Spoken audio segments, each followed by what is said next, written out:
Sageli me kuuleme, et inimesed kalduvad eelistama paberil põhinevat pakkematerjali, kuna see tundub olema keskkonnasõbralikum.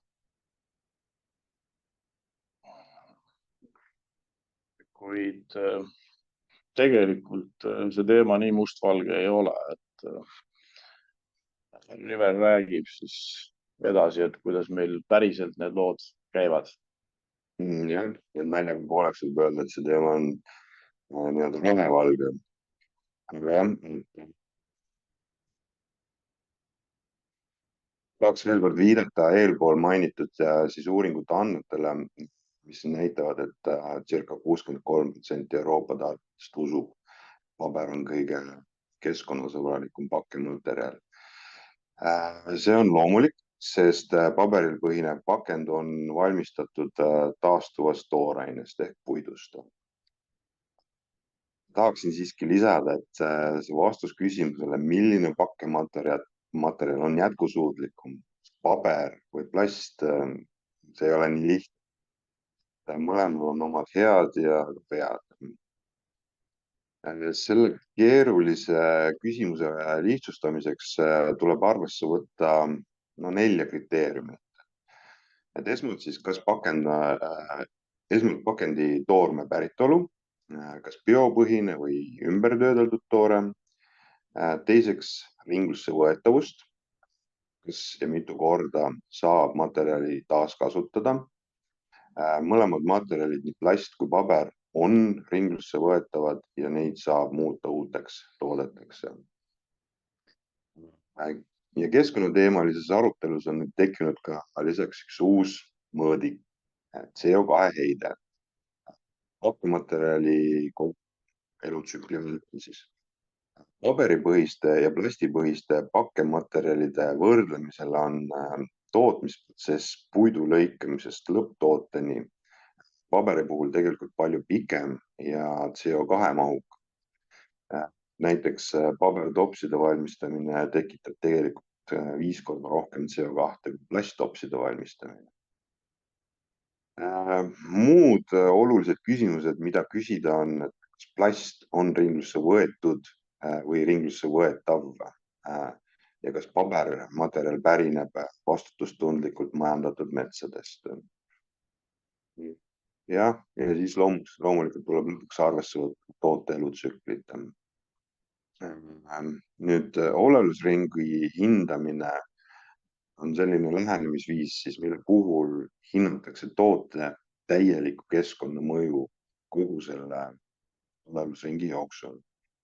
Ja selleks liidetakse kogu ressurss, energiakulu ja keskkonnamõju, mis kulub toote valmistamiseks vajaliku toorme hankimisest kuni toote kõrvaldamise pärast kasutamist.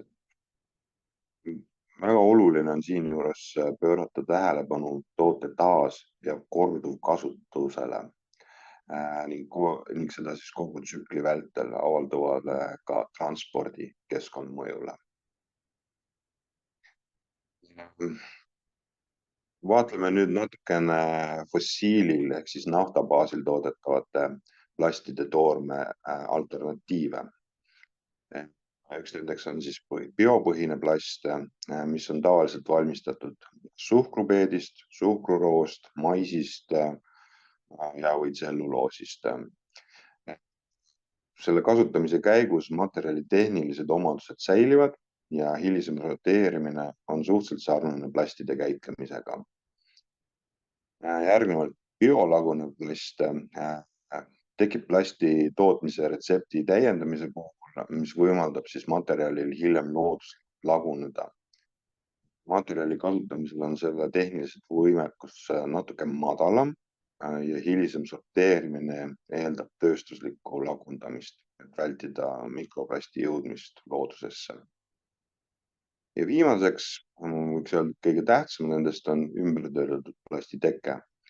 Ja selle eelduseks on vajalik korje, sorteerimistaristu ja ringlussevõtu tehnoloogia ehk siis kõik need töötlejad.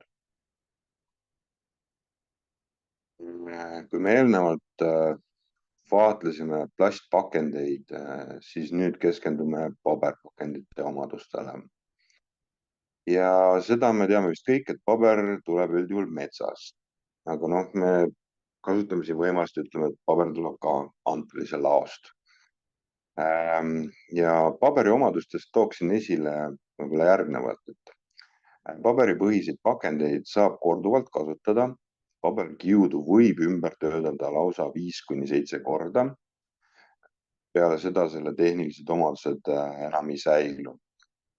Ja viimasteks ümbertöötlemistsüklites saavad paberkiud erinevate vormide kujud, et näiteks munarestid või kastide täitevormid. Paber on ühetaolisem toore, ehk et ta on nii-öelda monomaterjal ja on oluliselt lihtsamini ümber töödeldav.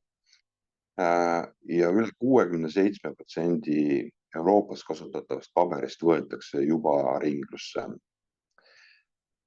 Paber on ka taastuv ressurss.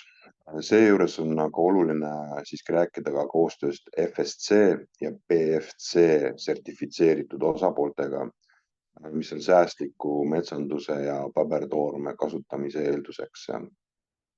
FSC märki on välja rahvusvaheline mittetulunduslik organisatsioon Forest Stewardship Council ja see näitab, et toode on pärit vastutustundlikult majandatud metsast.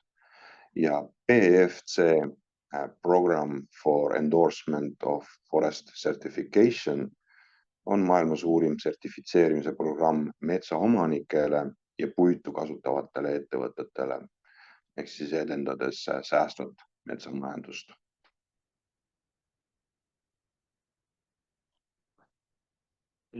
Järgnevalt tahan ära mainida veel mõned toormaterjalid näited, mida saab siis plasti ja paberi alternatiivina pakkematerjalide valmistamiseks kasutada, et nendeks võivad siis olla siin seeneniidistik ehk siis bütseel, pagasse, bambus, rohukiud, vetikad, maisitärklis.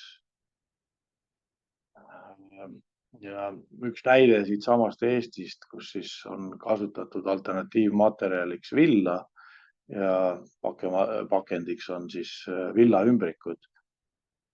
Need on lambavilla jääkidest siis põhimõtteliselt toodetud pehmendusega postiümbrikud, mida siis võib kasutada erinevat tüüpi esemete või saadetiste transportimiseks.